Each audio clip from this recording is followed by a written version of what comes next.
The overall goal of this approach is to demonstrate how a microfluidic-based platform can be used to produce continuous fibers of covalent organic frameworks that can be printed on surfaces to create 2D and 3D structures.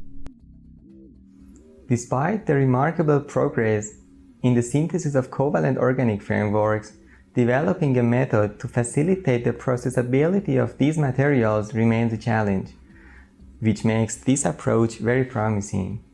This method effectively contributes to the field of crystalline materials through introduction of a novel synthetic approach to produce continuous fibers of covalent organic frameworks, thereby enhancing their processability.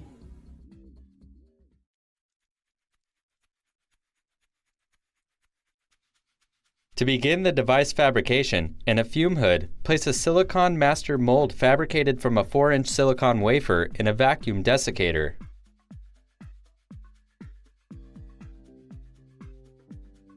Dispense 100 microliters of trimethyl chloride into a glass vial and place the vial in the vacuum desiccator.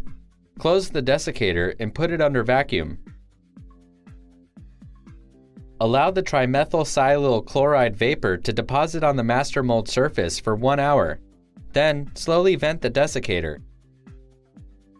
Remove the silanized master mold and close the desiccator.